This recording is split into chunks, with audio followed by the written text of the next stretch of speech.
A Bíblia diz no livro de João, no capítulo 6, nos versículos de 1 a 71. Depois dessas coisas, Jesus atravessou o mar da Galileia, que é o de Tiberíades. Uma grande multidão o seguia, porque tinham visto os sinais que ele fazia na cura dos enfermos. Então Jesus subiu ao monte e sentou-se ali com os seus discípulos. Ora, a Páscoa, festa dos judeus, estava próxima. Então, uma multidão seguia o Senhor Jesus por causa dos sinais. Nós estudamos em Mateus a diferença entre a multidão e os discípulos. Os discípulos seguem porque querem aprender, porque querem imitar, porque querem copiar, né? Querem andar nas pegadas do mestre. A multidão, ela não tem compromisso, ela não quer mudar de vida. A multidão quer ver milagres, sinais, quer um espetáculo, quer um show. Essa é a maior diferença. E a multidão gritou, crucificam. E a multidão queria que Jesus fosse coroado rei. Então a multidão, ela é movida por emoções que podem ser positivas ou negativas. E o discípulo não se move por emoções, por sentimentos, mas sim por uma decisão, por uma escolha, por uma renúncia. Essa é a grande diferença. 5. Então Jesus, erguendo os olhos e vendo que uma grande multidão se aproximava, disse a Filipe: onde compraremos pão para lhes dar de comer? Mas Jesus dizia isto para testá-lo, porque sabia o que estava para fazer. Então, se o Senhor Jesus testou Filipe, sim, ele também nos testa. Ele me testa e ele te testa, ele nos testa.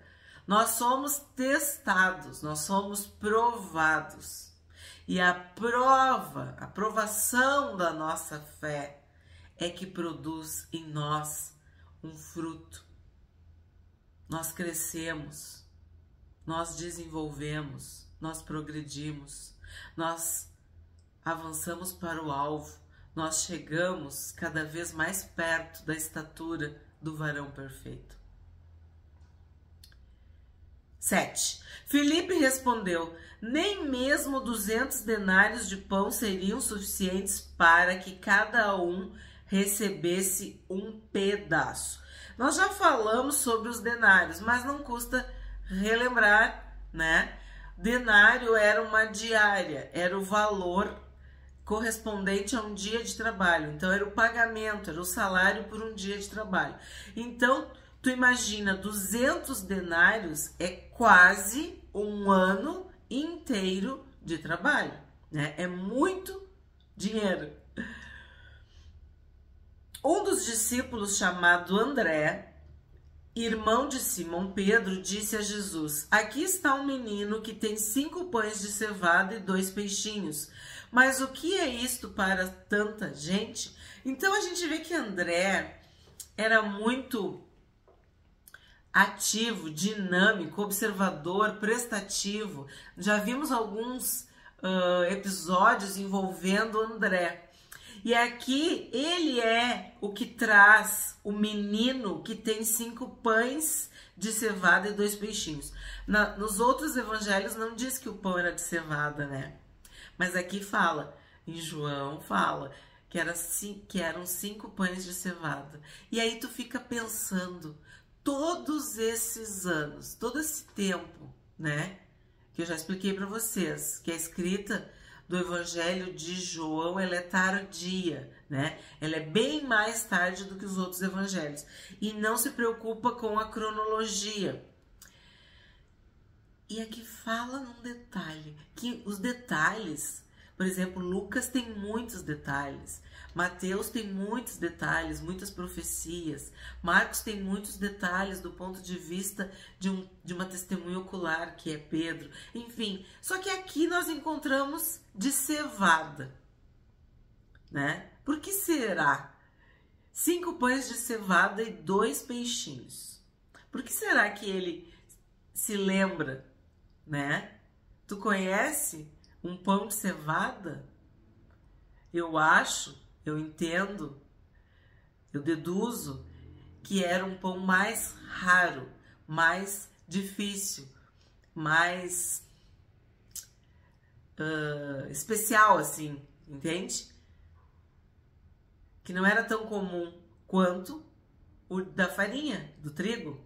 Então, chama a atenção de João que ele diz que aqueles pães eram especiais. Nós estudamos no Pentateuco a oferta de cereais. Então, dependendo do cereal que tu tivesse, tu ia moer, fazer farinha e podia fazer um pão. Pois bem, a base da multiplicação dos pães, segundo o relato de João, foram 5 pães de cevada. Então, um pão especial e 2 peixinhos. E aí ele diz, o que é isto para tanta gente? Se nós olharmos com os olhos humanos, são apenas 5 pães de cevada e 2 peixinhos. Mas se tu olha com os olhos da fé, com os olhos espirituais, com a bênção de Deus, com a bênção de Jesus, porque é a bênção de Deus que enriquece, é a bênção de Deus que faz prosperar, tu vai saber que 5 pães de cevada e 2 peixinhos é muito. 9. Aqui está um menino que tem 5 pães de cevada e 2 peixinhos. Mas o que é isto para tanta gente? Jesus disse, façam com que todos se assentem no chão. Havia muita relva naquele lugar. Assim os homens se assentaram e eram quase 5.000. Então Jesus pegou os pães e, tendo dado graças, distribuiu-os entre eles, e também igualmente os peixes, tanto quanto queriam. E quando já estavam satisfeitos, Jesus disse aos seus discípulos, recolham os pedaços que sobraram, para que nada se perca. Assim, pois, o fizeram e encheram 12 cestos de pedaços dos 5 pães de cevada, que sobraram depois que todos tinham comido. Quando as pessoas viram o sinal que Jesus havia feito, disseram, este é verdadeiramente o profeta que devia vir ao mundo. Jesus ficou sabendo que estavam para vir com a intenção de fazê-lo rei, à força. Então ele se retirou outra vez, sozinho, para o monte. Então, a multidão queria comida, alimento, sustento. E viram neste sinal, neste milagre, neste poder, né, nesta multiplicação de pães e peixes, vamos dizer assim, a confirmação de que Jesus era o profeta que deveria vir ao mundo. E já queriam, baseado nos sentimentos, nas emoções, né, fazê-lo rei. Mas o que nos chama a atenção? A força. O que quer dizer isso? Forçando, constrangendo. Coisa que multidões fazem, né? Forçando, constrangendo. Exatamente como o crucificam. 16. Ao final do dia, os discípulos de Jesus desceram para o mar e, entrando num barco, passaram para o outro lado, rumo a Cafarnaum. Já estava escuro e Jesus ainda não tinha ido até onde eles estavam. E o mar começava a ficar agitado, porque soprava um vento forte. Os discípulos já tinham navegado uns 5 ou 6 quilômetros, quando viram Jesus andando sobre o mar, aproximando-se do barco, e ficaram com medo. Mas Jesus lhes disse: sou eu, não tenham medo. Então eles o receberam com alegria e logo o barco chegou ao seu destino. Então aqui nós temos aquela passagem que Jesus anda sobre o mar, que também nós já estudamos e que é muito importante para nós cristãos. Por quê? Independente da questão sobrenatural de andar sobre o mar, que é algo inédito, né? Sabemos que Pedro andou sobre o mar. Nós interpretamos o mar como um limite, um desafio, um problema, uma dificuldade, uma provação, uma aflição, algo com o qual o ser humano não consegue lidar. Então, com Jesus, nós também podemos andar sobre o mar, sobre os desafios, sobre os problemas. Nós não sabemos se andar sobre o mar é maior do que andar com o mar aberto. O povo de Israel viu o mar se abrir e eles andaram por entre o mar. Viram o mar ser dividido em dois e andavam como se aos seus lados tivessem muros, né? Como se fossem paredes, muralhas, né? E aqui Jesus e Pedro andaram sobre o mar.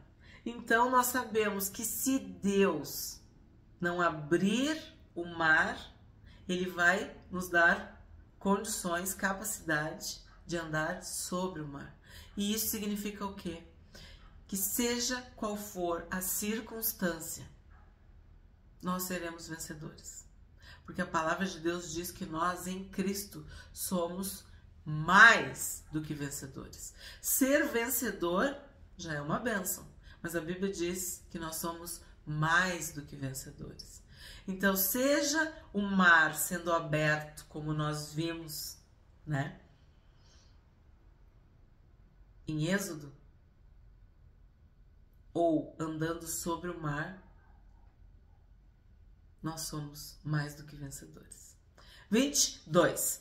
No dia seguinte, a multidão que tinha ficado do outro lado do mar notou que ali havia apenas um pequeno barco e que Jesus não tinha entrado nele com os seus discípulos, tendo eles partido sozinhos. Então aqui nós temos outra simbologia.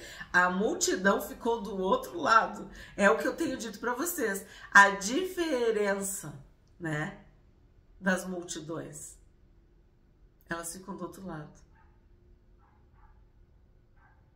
Das multidões podem vir discípulos, mas os discípulos não estão na multidão. A Bíblia, né, o Novo Testamento principalmente, nos mostra essa diferença entre aquele que é multidão e aquele que é discípulo. E isso eu pergunto sempre para vocês: tu é discípulo? Tu é discípula ou tu tá na multidão? Tu tá seguindo a multidão?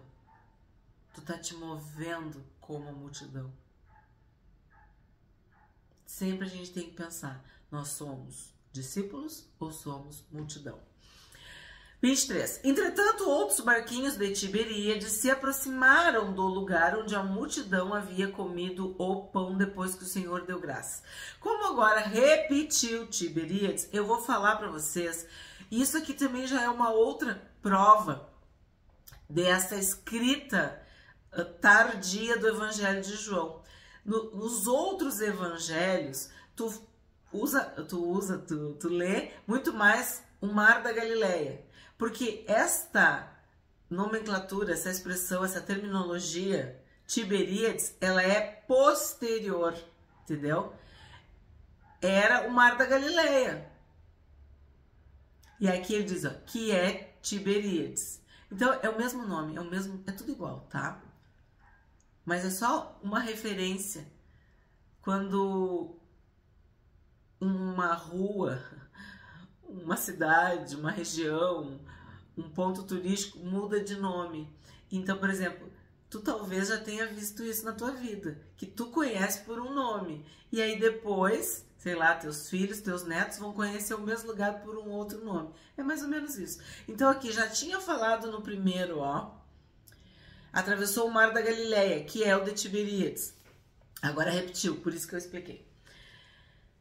Se aproximaram do lugar onde a multidão havia comido o pão depois que o Senhor deu graças. Quando aquela multidão viu que Jesus não estava ali, nem os seus discípulos, entraram nos barcos e partiram para Cafarnaum à procura de Jesus. Cafarnaum, uma cidade litorânea, muito próspera, muito rica, turística, em que Pedro vivia. Pedro tinha uma casa e hospedava o Senhor Jesus. Por isso, ir para Cafarnaum à procura de Jesus. E tendo-o encontrado no outro lado do mar, lhe perguntaram: Mestre, quando o Senhor chegou aqui? Jesus respondeu: em verdade, lhes digo que vocês estão me procurando não porque viram sinais, mas porque comeram os pães e ficaram satisfeitos. Trabalhem, não pela comida que se estraga, mas pela que permanece para a vida eterna, a qual o Filho do Homem dará a vocês, porque Deus, o Pai, o confirmou com o seu selo.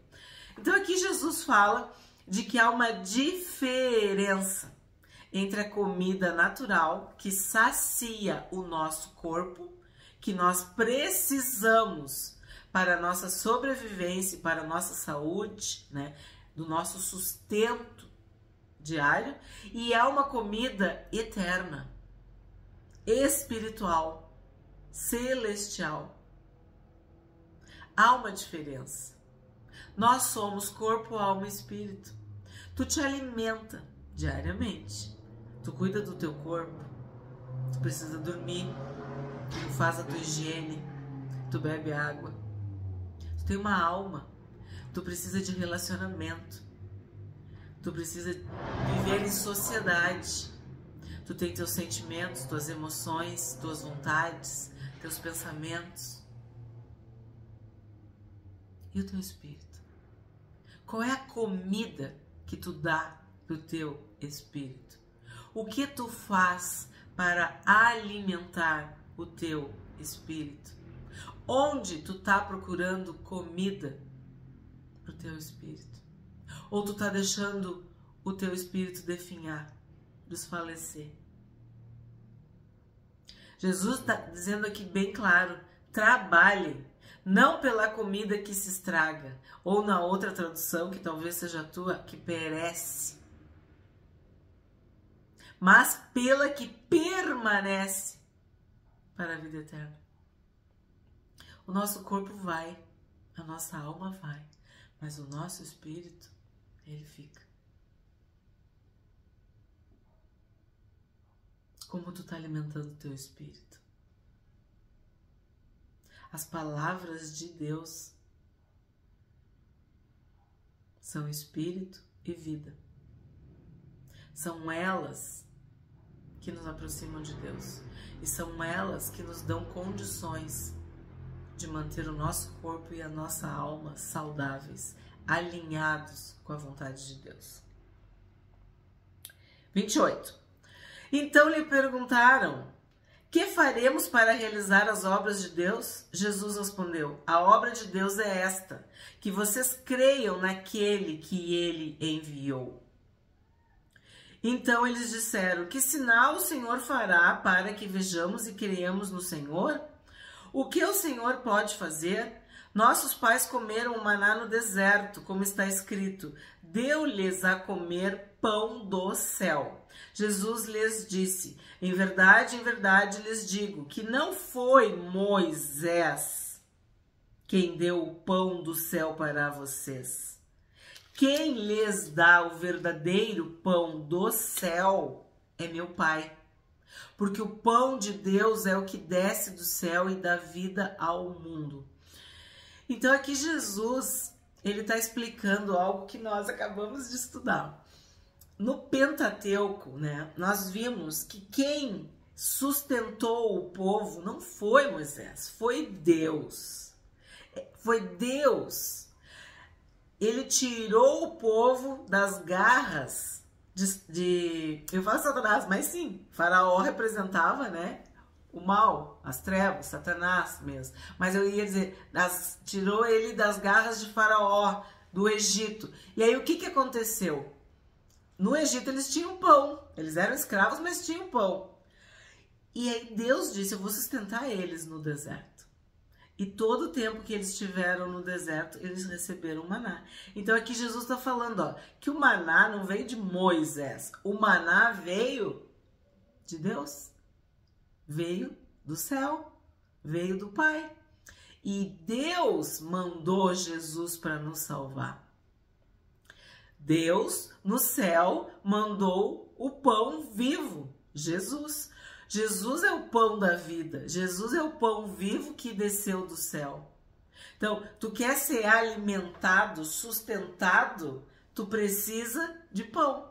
Seja o pão físico, né? Como eu falei, também da alma, a alegria de viver, a amizade, a família. Tu precisa do espírito e o pão espiritual. Tu precisa manter teu corpo, alma e espírito alinhados com a vontade de Deus. E para isso, tu precisa de Jesus, que é o pão vivo que desceu dos céus. É o pão da vida. 34. Então lhe disseram, Senhor, dê-nos sempre desse pão. Então, lembra que a mulher samaritana disse, eu quero essa água, que daí se eu beber dessa água eu nunca mais vou ter sede, nunca mais vou precisar buscar. Então, olha a resposta. Senhor, dê-nos sempre desse pão. Jesus respondeu, eu sou o pão da vida. Quem vem a mim jamais terá fome, e quem crê em mim jamais terá sede. Porém, eu já disse que vocês não creem, embora estejam me vendo. Todo aquele que o Pai me dá, esse virá a mim, e o que vem a mim, de modo nenhum o lançarei fora. Porque eu desci do céu, não para fazer a minha própria vontade. Olha isso, gente. Mas a vontade daquele que me enviou. E a vontade de quem me enviou é esta, que eu não perca nenhum de todos os que ele me deu. Pelo contrário, eu o ressuscitarei no último dia. De fato, a vontade de meu Pai é que todo aquele que vir o Filho e nele crer tenha vida eterna, e eu o ressuscitarei no último dia. Então, qual é o segredo aqui? Comer deste pão, se alimentar deste pão. Este pão é Jesus. Então, crer em Jesus, receber Jesus, aceitar Jesus como único e suficiente Salvador, tu vai ter a vida eterna. Tu come o pão e tu vai ter vida, né? Tu vai ter teu sustento, tu vai sobreviver, tu vai ter saúde, tu vai ter força, tu vai ter ânimo, tu precisa te alimentar. Espiritualmente, tu vai ter a vida eterna se tu te alimentar do pão da vida, do pão vivo, do pão que desceu dos céus, do Senhor Jesus. 41. Então os judeus começaram a murmurar contra ele, porque tinha dito, eu sou o pão que desceu do céu. E diziam, este não é Jesus, o filho de José? Por acaso não conhecemos o pai e a mãe dele? Como é que ele agora diz, desci do céu? Então olha só, eles estavam ouvindo, prestando atenção e procurando erro. E qual foi o erro que eles encontraram? Como que ele veio do céu se ele é filho do José e da Maria? Jesus respondeu, não fiquem murmurando entre vocês. Então, olha o que acontece. Nós lembramos que nós estudamos que o povo murmurava. O povo murmurava porque queria pão, o povo murmurava porque queria carne, o povo murmurava porque queria melão, alho, pepino. Estava sempre murmurando porque estava com sede, sempre tinha uma murmuração. E olha o que Jesus está falando, não fiquem murmurando entre vocês. Nós, seres humanos, temos esta capacidade, habilidade de estar sempre reclamando de alguma coisa. Por quê? Porque o natural é ter falta. O natural é a escassez. O espiritual é o contentamento. O espiritual é a gratidão. O espiritual é tu buscar a vontade de Deus. Então a murmuração, ela é o oposto, o contrário da oração. Eu tenho uma necessidade, eu levo isso em oração. Leva para Deus aquilo que está te machucando, aquilo que está te ferindo, doendo, que está faltando para ti. Ora, agradece pelo que tu já tem e mais lhe será acrescentado. Mas a murmuração não tem nada a ver com isso. A murmuração, ela é uma expressão humana. Ela é uma ingratidão, é uma reclamação, é uma queixa. É tu ficar incomodando, né? Perturbando. E nós sabemos que isso vem do inferno. Então Jesus diz aqui, ó, não fiquem murmurando entre vocês. Vale para todos nós. 44. Ninguém pode vir a mim se o Pai que me enviou não o trouxer, e eu o ressuscitarei no último dia. Está escrito nos profetas, e todos serão ensinados por Deus. Portanto, todo aquele que ouviu e aprendeu do Pai, esse vem a mim. Não que alguém tenha visto o Pai, a não ser aquele que vem de Deus, este já viu o Pai. Então, não fica murmurando. Os murmuradores não herdarão a terra, e não herdaram a terra. 47. Em verdade lhes digo, quem crê em mim tem a vida eterna. Eu sou o pão da vida. Tu já viu quantas vezes Jesus disse que ele é o pão da vida? Eu sou o pão da vida. Os pais de vocês comeram maná no deserto e morreram. Este é o pão que desceu do céu, para que todo que dele comer não pereça. Eu sou o pão vivo que desceu do céu. Se alguém comer deste pão, viverá eternamente. E o pão que eu darei pela vida do mundo é a minha carne. Então o Senhor Jesus fala, repete, reafirma que ele é o pão vivo, ele é o pão da vida, ele é o pão que desceu dos céus. Então, os judeus começaram a discutir entre si, dizendo, como é que este pode nos dar a sua própria carne para comer? Jesus respondeu, em verdade lhes digo que se vocês não comerem a carne do Filho do Homem e não beberem o seu sangue, não terão vida em vocês mesmos. Quem come a minha carne e bebe o meu sangue tem a vida eterna e eu ressuscitarei no último dia. Pois a minha carne é verdadeira comida e o meu sangue é verdadeira bebida. Quem come a minha carne e bebe o meu sangue permanece em mim e eu permaneço nele. Então, não há vida em nós mesmos. É a palavra de Deus que nos vivifica. É o Espírito Santo que nos vivifica. Nós precisamos nos alimentar de Jesus todos os dias para termos vida. 57. Assim como o Pai que vive me enviou e igualmente eu vivo por causa do Pai, também quem de mim se alimenta viverá por mim. Quem de mim se alimenta por mim viverá. Nós estamos nos alimentando da palavra diariamente para vivermos diariamente pela palavra. Este é o pão que desceu do céu, em nada semelhante àquele que os pais de vocês comeram e mesmo assim morreram. Quem comer este pão viverá eternamente. Então o que acontece? Tu come o pão hoje, mas amanhã tu vai estar com fome, vai ter que comer de novo. E tu vai comer o pão, vai comer, vai passar a tua vida, os anos e tu vai morrer. Jesus está dizendo que é diferente do pão espiritual. O pão espiritual faz com que tu viva eternamente, porque ele é espiritual, ele é eterno, ele é celestial, ele é do céu, ele é do Pai, ele veio de Deus. 59. Jesus disse essas coisas quando ensinava na sinagoga de Cafarnaum. Então tu imagina o ensino que Jesus apresentou. Eles não entenderam, né? Porque eles mesmos, como que eu vou comer o carne? Como que eu vou beber o sangue? Nós sabemos o que quer dizer isso. O corpo de Cristo, né? O cálice, o perdão dos nossos pecados. O sangue de Jesus derramado. Jesus morreu, seu corpo, sua carne, sua vida em nosso favor. 60.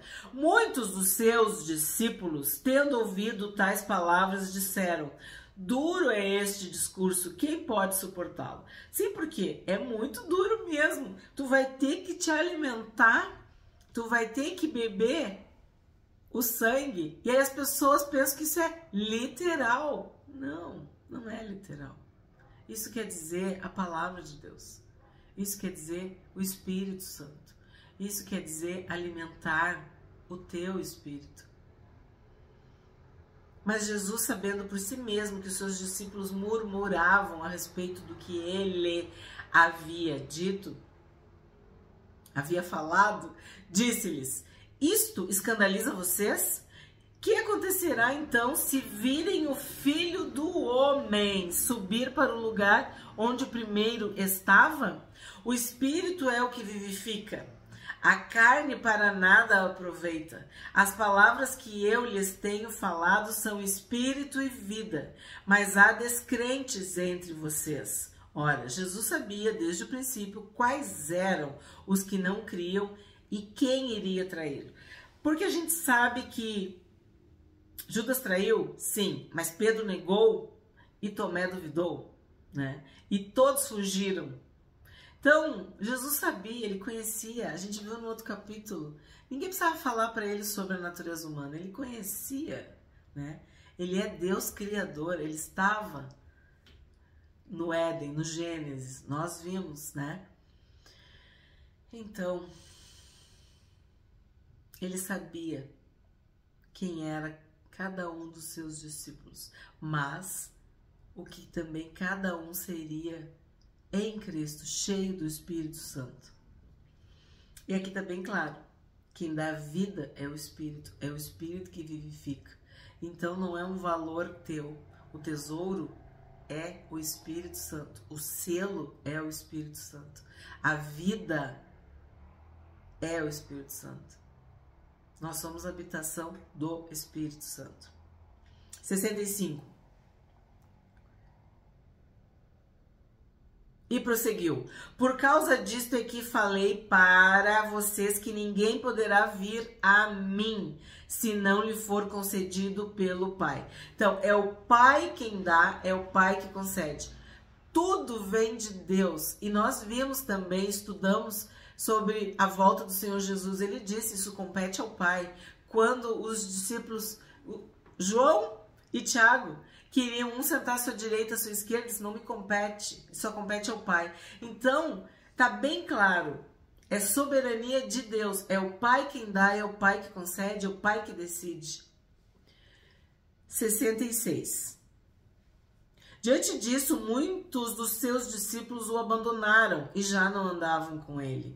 Então Jesus perguntou aos 12, será que vocês também querem se retirar? Simão Pedro respondeu, Senhor, para quem iremos? O Senhor tem as palavras da vida eterna e nós temos crido e conhecido que o Senhor é o Santo de Deus. O Senhor tem as palavras de vida eterna. Pedro reconhece que Jesus é o Salvador. Então, para onde que eu vou? Eu não tenho mais nada. Eu encontrei o meu tesouro. Então, Jesus é o Salvador. O Senhor tem as palavras de vida eterna.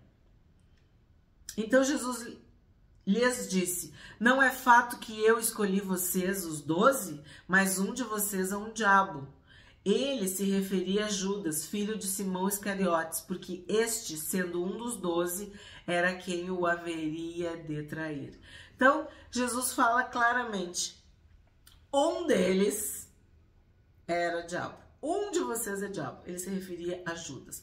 Então esse capítulo é um capítulo que fala da importância de nós nos alimentarmos de Jesus, que é o Espírito Santo que vivifica, que Jesus é o pão da vida, Jesus é o pão vivo que desceu dos céus. E quem de mim se alimenta, por mim viverá.